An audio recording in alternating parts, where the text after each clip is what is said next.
Hello and welcome to the Penny D podcast. This is for you if you would like to sit for 20 to 30 minutes every month, relaxing your mind and just listening to my ramblings about life, love, happiness and much more. I'm your host, Penny Davis, and welcome to the show.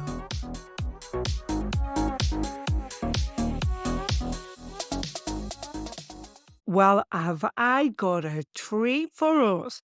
So, as many of you will know, I published my book this year. So, we are still in 2023. It is December.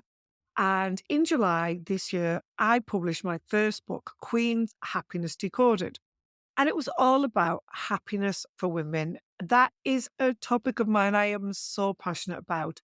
Now, I didn't know I was going to write a book. I happened to meet Eloise Attenborough, who is the owner of Book Bubble Press and Publishing Impact. Eloise has been in the industry for 27 years. She has worked with some of the huge publishing houses and is a fountain of all knowledge. So ever since I published my book, I get lots of messages from you asking how I got a book deal and how could they write a book? And I am not the expert on that, but I thought I would ask the expert. I believe that we've all got a book in us and we all have something to say.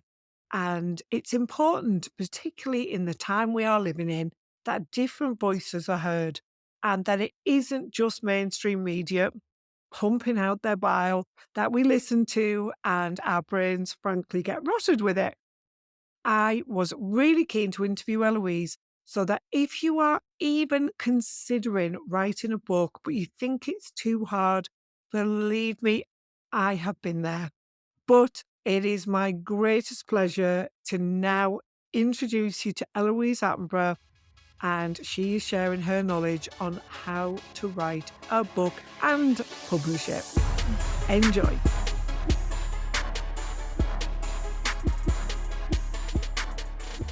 Eloise Attenborough, thank you so much for taking time out of your very busy schedule to join the Penny D podcast today. Thank you for having me. So, for those of you who have read my book, which is Queen's Happiness Decoded, Eloise was my publisher. So, her publishing business is Book Bubble Press. And today, though, we will be focusing on the other arm of Eloise's business, which is Publishing Impact. And this is the self-publishing aspect of the business for non-fiction. So, Eloise is going to share some of her extensive knowledge with us. Now, Eloise joined the publishing world 27 years ago, and you don't look old enough, Eloise. And you've worked at the BBC, you've worked at Random House, Penguin, Hachette, Bonnier, the top five basically before you went on your own 7 years ago. So, Eloise, why did you go and leave the big publishing houses and set up on your own? Okay, so the reason I got into publishing at a very young age of 18 anyway is because I absolutely love books. I love the fact that there's a wide range of knowledge and fiction and creativity out there. However, coming towards the end of my career, it was becoming very commercialized with supermarkets and stuff. So people who had really unique gifts and experience and useful knowledge to share and stories to share weren't getting seen or picked up by the big publishers. And I was getting approached on a daily basis of people wanting to publish books and then just having rejection after rejection, or in fact not hearing anything off any of the publishers, which absolutely broke my heart, because that's why I went into publishing, to help people bring their creativity into the world and leave a legacy. And that was then not happening. So I was like, no, not having this. I'm going to set up on my own so I can actually give those authors a voice and a platform and the opportunity to actually, get their book out there. Well, I'm very grateful that you did decide to do that, Eloise. So a big thank you from me. See, the reason I wanted to publish my book is, again, for those of you who know me or listen regularly, is my passion for women. I'm a woman's advocate, and I wanted to expand my knowledge and share what I have learned over the years. And I'm fortunate enough as well to have done some radio and some speaking gigs, and lots of opportunities have come from the back of my book. And really, that's what it's all about, isn't it, Eloise? Why would you want to publish your own non-fiction book? Okay, so if you're in the online space and you're a coach or consultant, or you've got a topic that you want to share and help others with, having a book does three. I mean, it does a lot for you having a book, but the three main things that it does give you is, one, it helps you focus in on your knowledge and your expertise and actually package it in one place, which will be your book. So it really gets you to hone in on your unique skill set and the message that you want to share and how you want to help people. And putting that in a book form is actually the best place to get all that in, because then you can use your book and the information in your book to create courses, to get keynote speaker gigs and things like that. But the main thing is it establishes you as an author in your area, in your industry. Without having a book, especially today with the rising cost of ads and the noise in the online space, it is very, very hard to break through that ceiling and actually get noticed. And what a book does is it gives you that leverage and that extra platform to show your expertise and actually establish you as an authority of your subject. Because at the end of the day, regardless of what's gone on in the online world and what's happened in the past 15 years, people still regard books as what they're reading is of authority. And then the third thing, which is even bigger than that, it actually opens doors for you, more doors than if you didn't have a book. So a lot of my authors, including you, Penny, have managed to get radio interviews. They've managed to get speaking gigs. I've had authors that have gone on to things like This Morning, got an OK magazine. It gives you the opportunity to present something to PR agencies, to the media, that actually already shows you as an authority and actually gives the interviewer or whoever it is something to talk about. So it just top and tails your expertise, sets you up and opens so many doors for you. And now, a word from our sponsor, Queen's Happiness Decoded. Join me as I explore what it means to be a woman today and what controls our happiness. Out now in paperback, Kindle, and now on Audible. And now back to the show. I absolutely concur with that. I mean, I have had so much fun since publishing mine earlier this year. It has been great. And yeah, I've done some radio and I'm working with PR now. And it's definitely, like you say, focus my mind on the areas that I'm passionate about. And I'm already working on book two. Yeah, and that's been from, like you say, really drilling down into my topic of women, and mine is about happiness for women and how we find it. There's so many subjects that have sprouted off that main branch. I'm spoilt for choice, really, but yeah, so I absolutely concur with that. So this is probably a big question. How do you get those thoughts out of your head and onto the paper? I know the process I went through with you. Of course, you were with me every step of the way because I worked with your book bubble press brand, but you still have to get that book onto the paper, as it were. So how would somebody who's starting out, what would be the first step that they should take? Okay, so the first step is actually a mindset step. And I really want to get this across because a lot of authors, or a lot of people that want to be authors, take forever.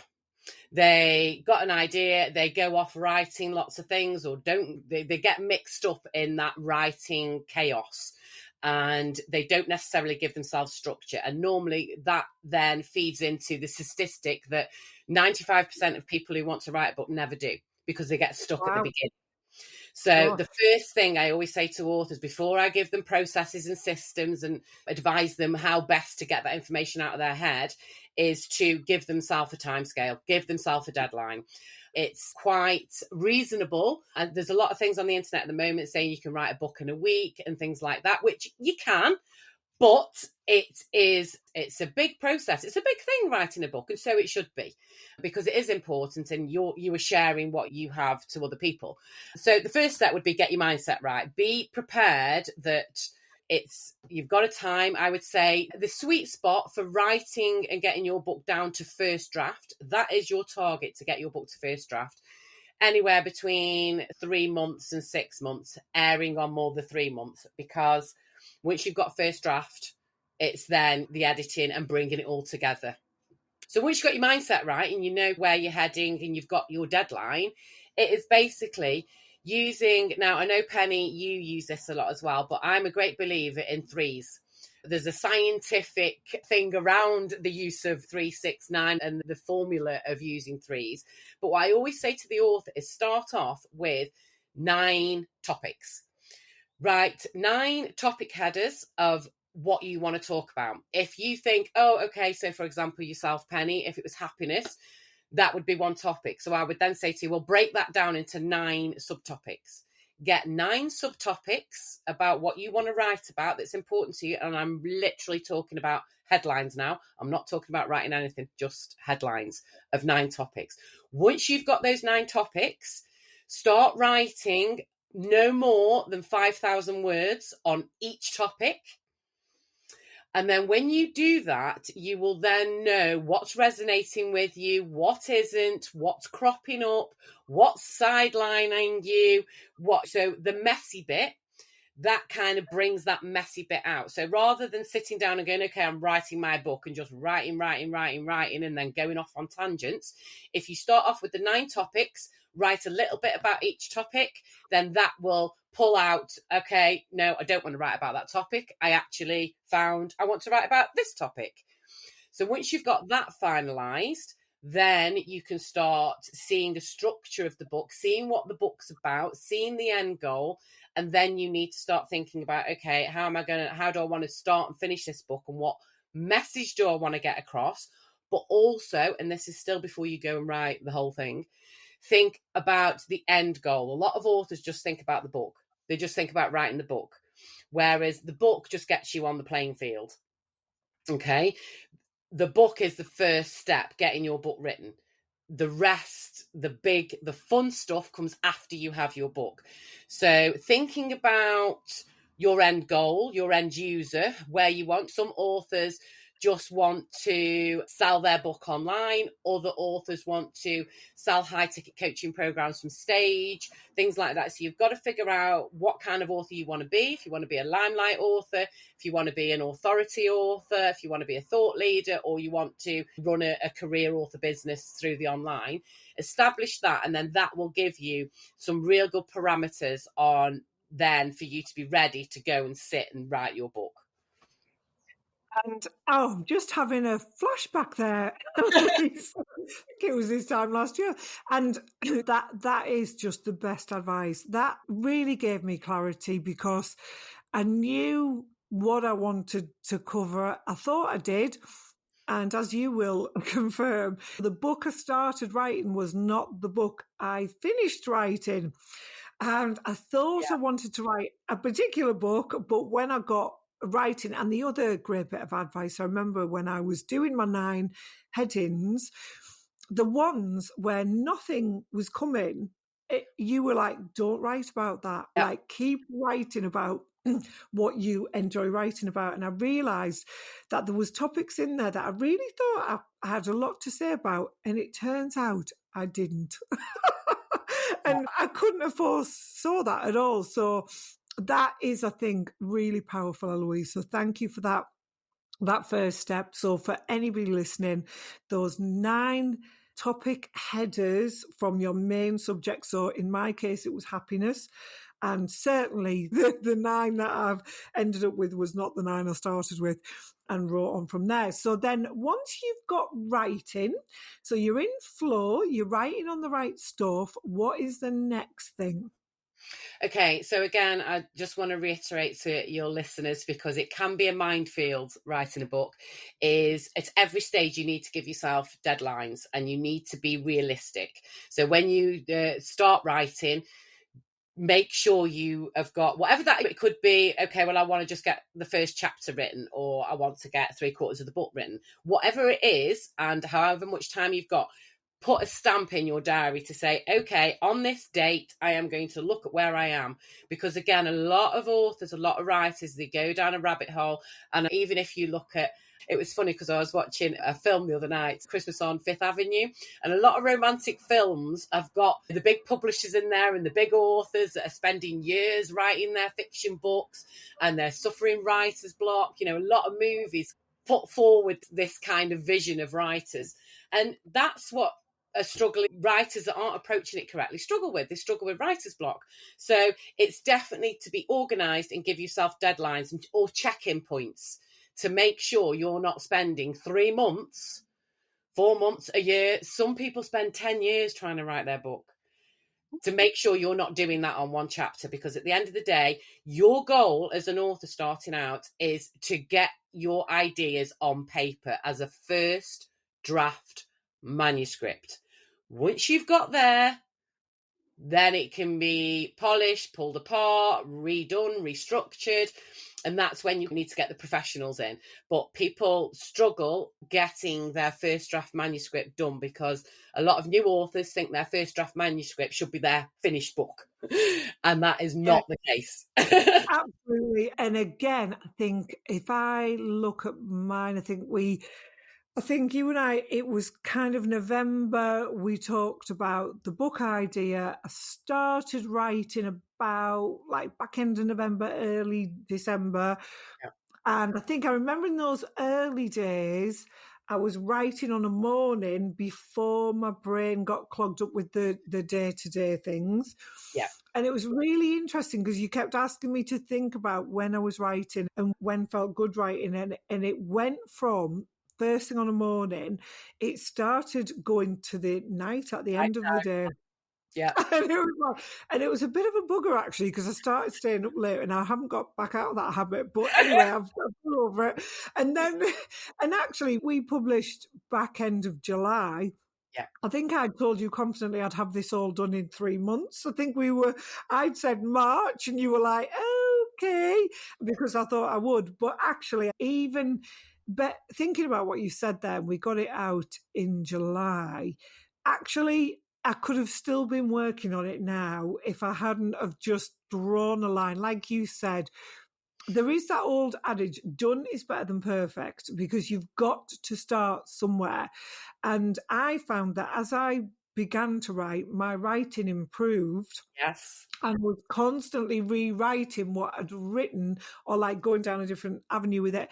And it could have never ended. And I'm sure you see this a lot. And thankfully, I had you very much with you've got an amazing app that you use that really kept me on track. And of course, you did as well. Because it's true, isn't it, Louise? It could have taken me 10 years if I'd have allowed it. And I knew that I had to get that book out and finished because I just had to. Yeah. Well, I just wanted to nod on something else that you said there, Penny, as far as changing when you were writing from the morning to the evening. And I think you'll remember this quite vividly. But what I was saying to, even though, and I want sort of everybody to hear this, even though I'm saying to give yourself deadlines and structure, you've got to be careful on how much you do of that. It's a fine balance, because creativity in writing, if it's stifled or strangled, as it were, and blocked, that's when you hit writer's block.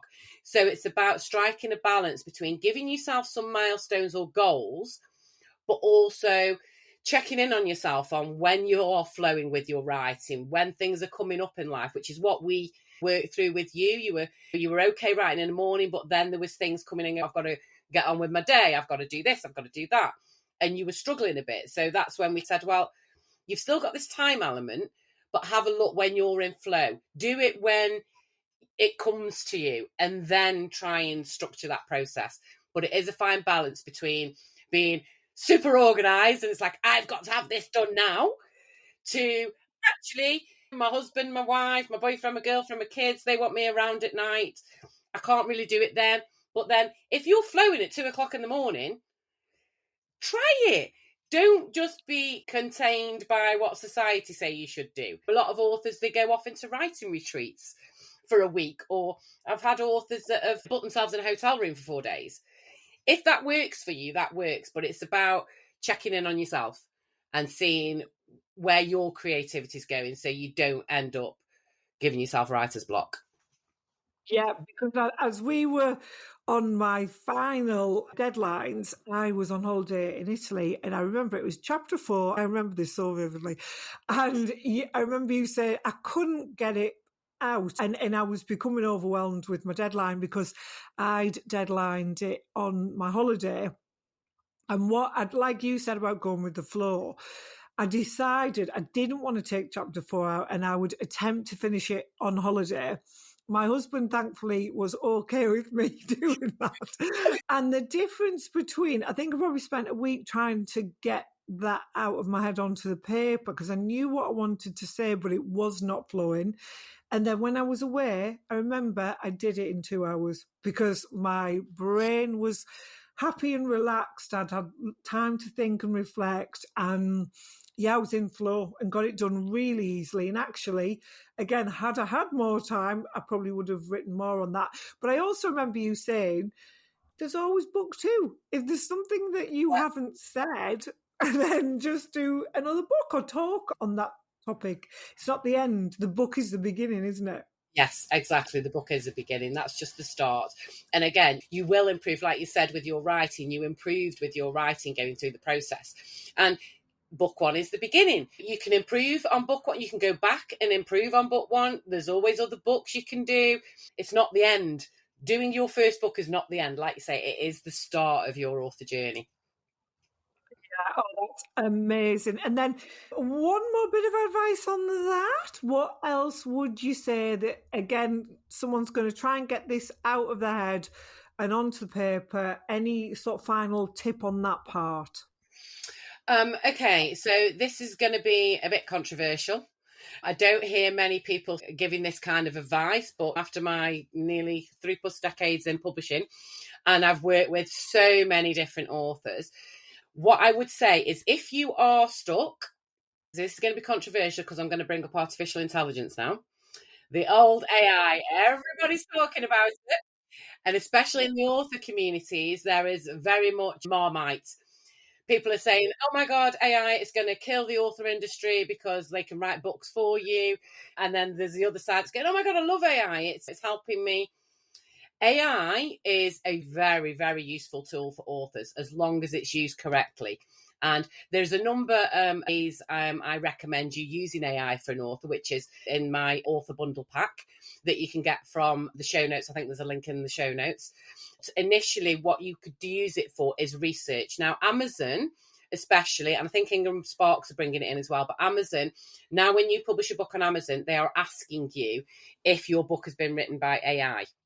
So there's Ah, already things out there that are checking that. So all the people who don't like Marmite that are saying AI, it's going to kill the author career. There is already things out there that are sort of checking on books that have been written entirely by AI. However, putting ideas and concepts and your own words into AI, or if you've written a paragraph, you can actually put that into AI and then ask them for any other ideas, any other feedback. So that can help you over writer's block. So I would use AI as asking an industry expert or Googling something. If you went onto Google and you were Googling a subject, you take that information, but you wouldn't be saying, okay, well, I've copied that verbatim.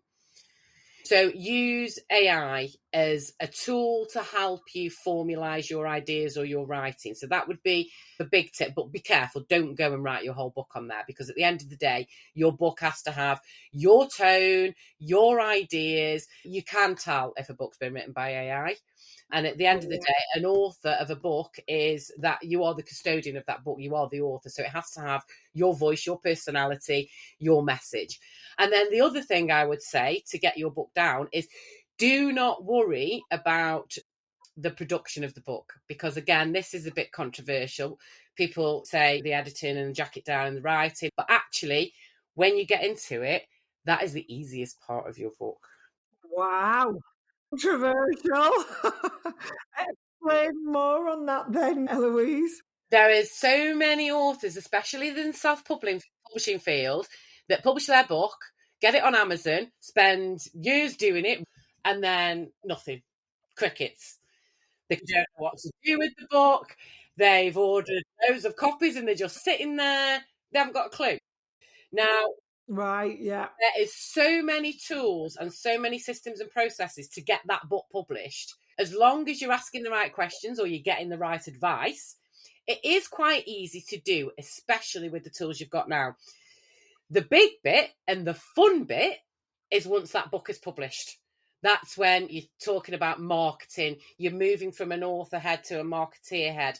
At the end of the day, you're writing a book because you want to get it in the hands of its readers, or else you wouldn't be publishing a book. You'd just be writing something and it'll be sitting on your hard drive. Yeah. The reason you want a book is because you want it out there. And a lot of first time authors or self publishing authors, they forget about that bit. They completely forget about how they're going to get it into the reader's hands. They're just caught up on getting what they've got in their head out on paper and into a book. Don't get bogged down or overwhelmed with getting your book done, because actually, if you follow proven systems and proven techniques and you seek proper correct advice and ask the right questions, it can be done very, very easily.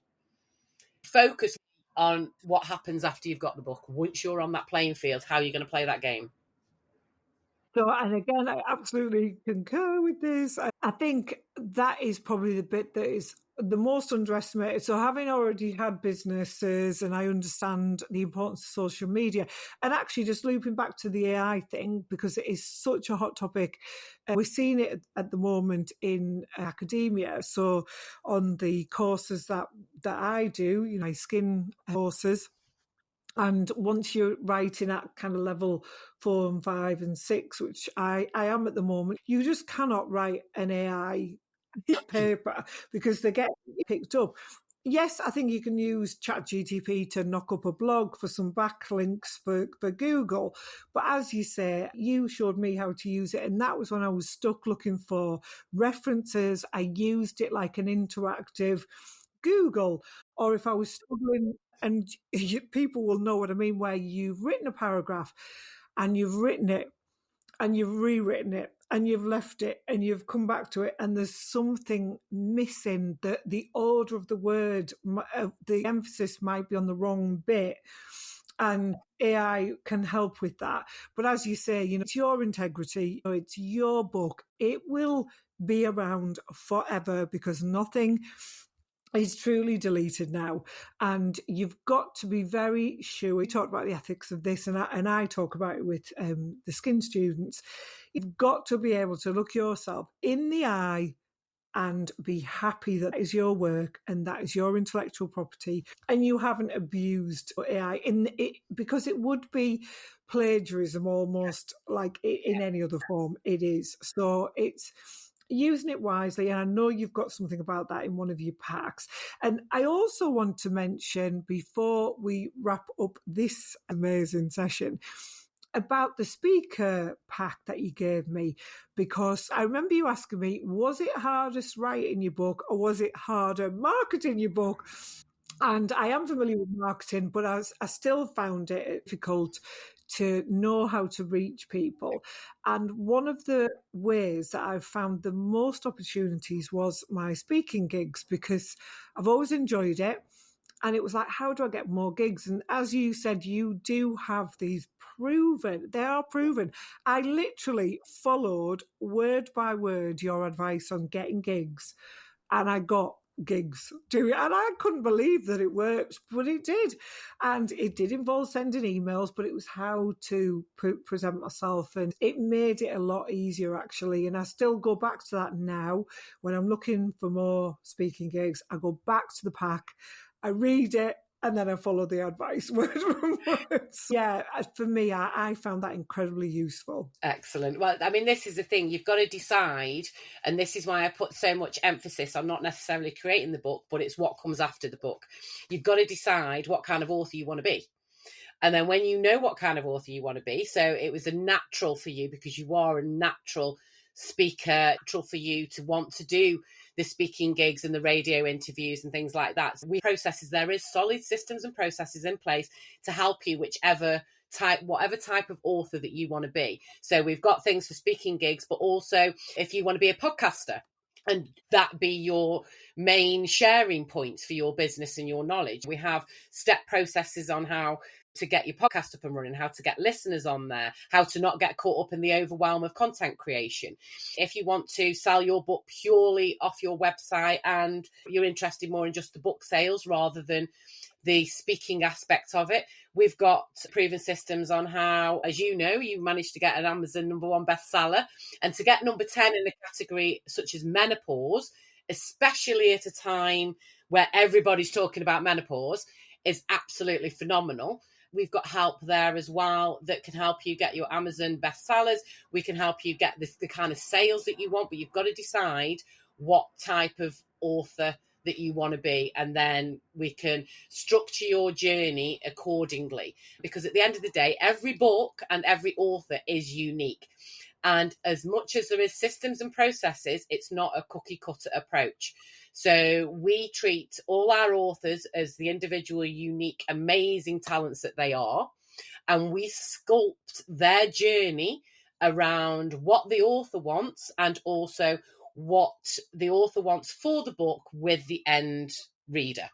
There is so many nuances in publishing, which is why I think a lot of people get overwhelmed, get stuck, it doesn't come to fruition.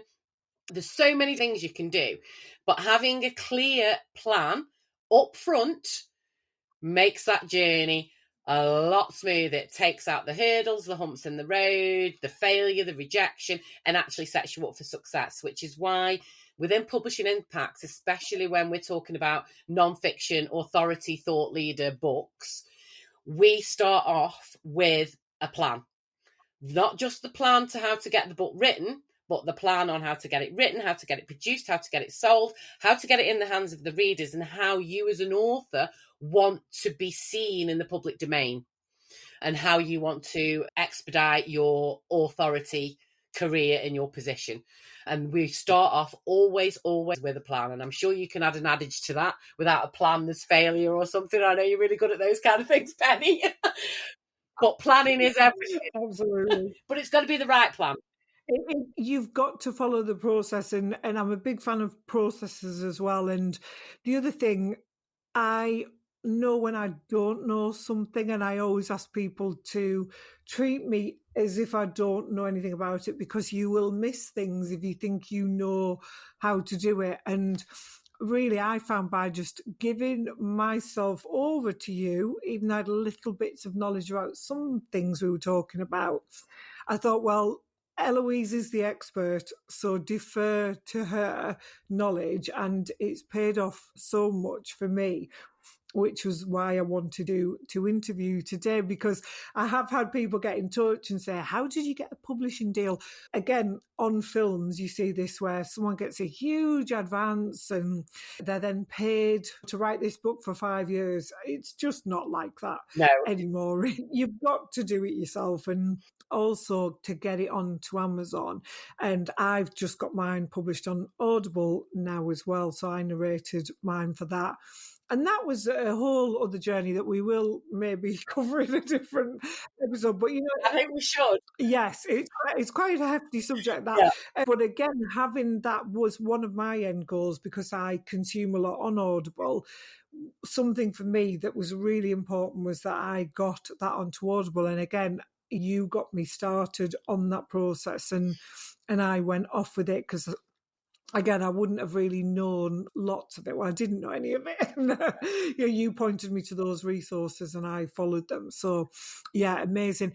So, well, I could talk to you all day on this, Eloise, but what are your just final words? Somebody, they've got it in their mind, they've got a subject that they're really passionate about. What would you say to someone who is passionate and apart from know what type of author you want to be and why you're writing the book, it's Simon Sinek, isn't it? Find your why. First of all, why do you want a book? Because even the most successful authors, and I know a couple of them, and even though I would class them as successful authors, they all say you're not going to get rich off your book sales. And that is another important factor. You said that to me. You're not going to be retiring on what you make on your book. It's the platform, isn't it? Yes. What other nugget have you got to set expectation for somebody, but to also encourage them to get started on it? Okay, that's a big question to end with. So to keep it really, really simple and really, really short, because we could talk about this all day, and there's so many different facets to this. But my first thing would be, and I quote him a lot because it really does mean something, but Stephen Covey, start with the end in mind. It's never as true as with writing a book. People think you start with writing the book. No, you need to start with the end in mind with a book, because if you don't start with the end in mind, you will get lost along the way. So start with the end in mind. Start what your big vision is. We've got your why. Start what your big vision is. Even if imposter syndrome comes in, or even if you think, oh, that can't be me. If you want to be that shining light that's doing a TEDx talk on the stage in 12 months' time, and you're selling high-ticket coaching offers, hold that vision if that's what you really want, and then reverse engineering it. Okay? Oh, I That's love that. Yeah, Okay, yeah. so that would be one nugget of really think about your big vision and then bring it back into a plan of what you need to do. It makes it achievable, which again brings it back to why we always have a plan at Publishing Impacts and Book Bubble Press. We take that big vision, we reverse engineer it, and we give you step by step on how you're going to get there. And the thing would be is do not get caught up in the writing process, please. Get your first Yeah. manuscript done. At the end of the day, your first manuscript is, at the moment, is only you that's got your eyes on it. Okay? Don't be worrying and rewriting stuff, thinking, oh, I'm not going to like that. Just get it down. Get your first manuscript done. First draft manuscript. Once you've got there, oh my God, the rest is plain sailing. Just get your first manuscript done. First draft. I Yeah. remember a couple of times saying to you, when I'm an author, when I'd done my first manuscript, and you went, you are an author because you've now written a book. It's not ready yet, but you've written your first draft, and oh yeah, I have. So I can build upon that now. Yeah. Yeah. Yeah, because a lot of also as well, just touching on that before we wrap up, a lot of authors, and you went through this as well, Penny, that a lot of authors think, well, I can't talk about my book or say anything about my book or call myself an author until I have a published book. Well, actually, look at the definition of an author in the Oxford Dictionary or whatever. If you're putting blog posts out there, if you're publishing material, you are the author of that material. Now, if you've written something in first draft, even though it's not in the public domain yet because you haven't published it, you are still an author. So you can call yourself an author. And also, having this thought process of, oh, I'm not an author yet because I haven't got a published book, really hinders the marketing. And actually, there's one more golden nugget I want to leave with. A lot of new authors or self-publishing who are embarking on this think that it's a linear process. You do this, then you do this, and then you do this. They normally think you write your book, then you publish your book, then you market your book. No, no, no, no, no, no, no. Marketing starts before you even write it. Okay? Yeah. So, you've got to think when thinking, I can't call myself an author, my book isn't published yet, I can't put anything out there. You are hindering so many things by having that mindset. So get rid of that. If you are even thinking about writing a book, you have to put your author head on. And marketing has to start before that book's even published. And if you don't think you're an author, you're not going to start that marketing. Yeah. The sooner you can talk about your book, the better. Now, And we could do, and I hope we might do other podcast episodes about this, because I'd want to touch on what you mentioned about the advances of big publishers and things like that. But the reason I'm bringing that up now is, if you went with a traditional publisher, you're looking at a 3-year time window to get that book there. They go through certain processes, but over that 3 years, that marketing starts on day one. The book won't be published for 3 years, same as music releases, artists, big film releases. They start advertising that 2 years before release, and new authors need to take that model, understand it, and run with it. You're adamant that you want to publish a book, that's when your marketing starts. I need to start marketing my second book. Yes, well, you do. We've already got a package for that. It's going to be your Christmas present, Penny. Ooh, can't wait. So true, because just, again, it's all taken me back, but I think the reason I got so many sales on my launch was I kept telling everybody that I met in my business, when I was out networking, everybody was interested. Oh, I'm writing a book. Oh, what are you writing a book about? It's a great conversation opener for people you don't know. So I was creating a pressure deadline for myself to get the book done, because then it was, are you nearly finished? Have you got your book? So then there was this social contract that I'd made with people that I was going to proceed with my book. And that was why we managed to do a pre-release on it and get so many sales in that initial week that got me right up the Amazon charts. And that could not have happened and it was 6 months before I was talking about it. I'd like to draw out what you've just said, Penny, is if authors, because authors by nature usually, the nerve, the creative types who don't necessarily want to put the personality brand on it, is when you talk about marketing with an author, they're like, oh, no, I don't want to do, I don't know about marketing. Oh.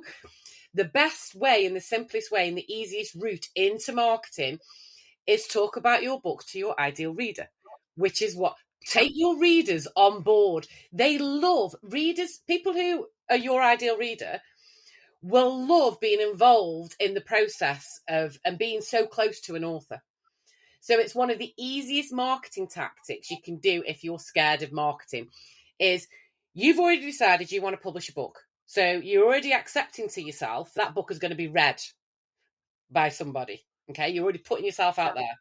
So if you can talk up your book and talk about your book to your ideal reader and take your readers on that journey with you, you're already stacking the odds in your favor, because you're already building your tribe of readers for when that book is ready, they will buy it. And that is the simplest way to start your marketing journey. Oh, that is amazing. And we'll leave it there, Eloise. Like I say, such a fascinating topic for so many people. I do believe, as I'm sure you do, that everybody has a book in them. Absolutely.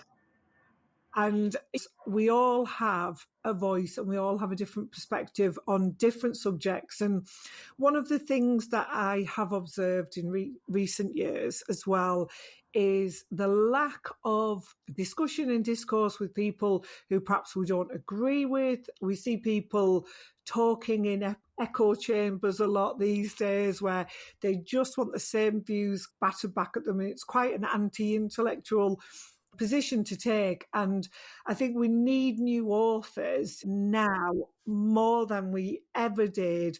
People, absolutely, we all just start off as people who've got an opinion or a voice or a thought, and it's so important we get those voices out there now. So on that note, Eloise, thank you so very much for your time. I know how busy you are, and that was amazing. Thank you. Thank you so much, Penny, and I cannot wait for book 2. Wow. Well, I hope you all enjoyed that. Eloise is such an inspirational woman. That woman, I could not have written my book without Eloise's guidance. And she is just an amazing person to work with. Her knowledge is vast. And yeah, I am so pleased I managed to get some time in a busy diary and share her knowledge with you. You can go to her website, which is publishingimpact.com. It will be in the show notes as well, so you can click through, and she has a free download where you can get that step-by-step guide. It's absolutely free. and you can get your book published. So if one of your goals for 2024 is to publish your own book, this is the time to get started. Thank you all so much for joining me. See you next time.